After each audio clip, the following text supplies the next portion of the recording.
Buddy, look where I'm at. Look where I am. See all these buildings? These are Jehovah's Witness buildings. Those are buildings. Look at that. See that? They don't go downstairs. They got the bridge. And I was making how did let me cut through here? I was talking earlier about the housing projects.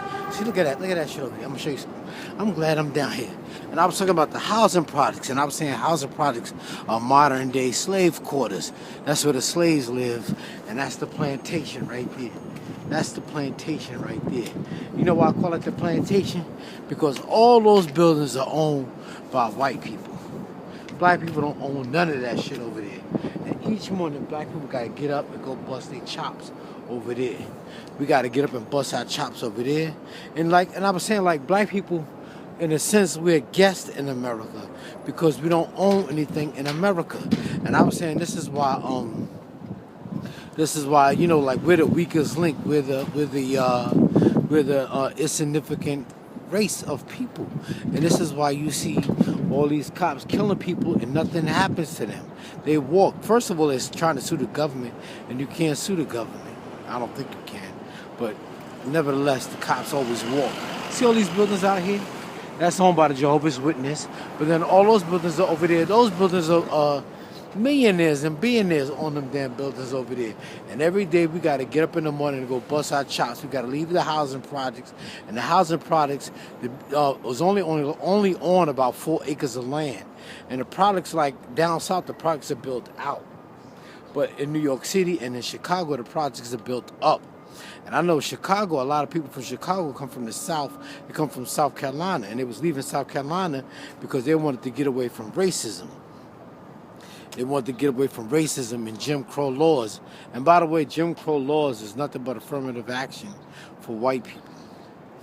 But, you know, like, they wanted to leave the South and come to the North and go to Detroit and places like that because they were insignificant in the South anymore because they were insignificant in the South because they had machines to do the jobs that the slaves could do, and the machines could do the jobs better than the slaves. So they were insignificant. So they wanted to leave the South, and they came to the North to escape Jim Crow laws, and they came to the North, like I said. But now the computer is replacing man, so you know this is why Detroit is in the condition that it's in now, because there's no more jobs in Detroit. But the point I was trying to make today when I was talking about the housing projects, I was saying the housing projects are modern day slave quarters. And people might have thought I was trying to be sarcastic, but I wasn't. But I was saying that the housing projects are all for single women. And that's not how it started. That's not how it originated. It was originated because it was meant for soldiers coming home from the war. But like I was telling people, like when the powers that be do things, they always have a hidden agenda. And I know the housing projects were not initially for the single women, but that's what they are for now.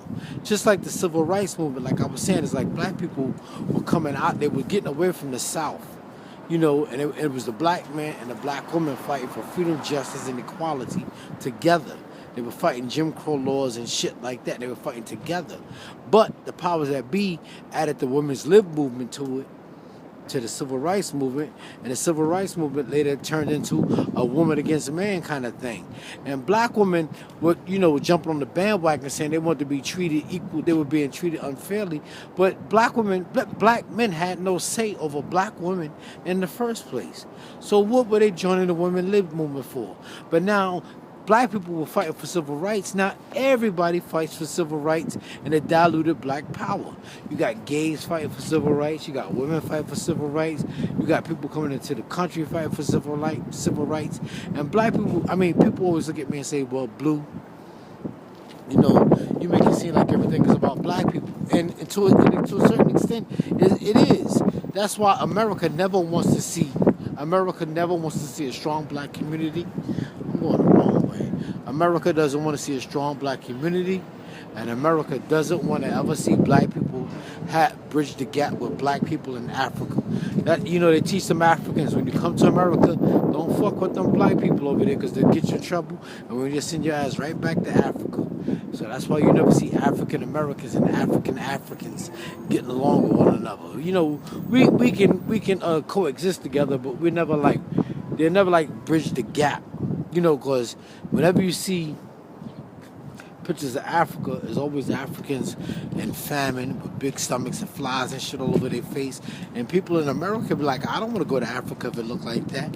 You know, because the media always shows the worst parts of Africa.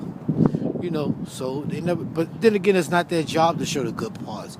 Black people keep waiting for everybody else to do their job. We got to do our own job. But, did I lose y'all?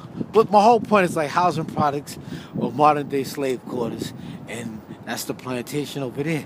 And like I said, black people don't own anything in America. And that's why, you know, it seems like the system is coming down on us. See that? All right, y'all. I'm out. Peace.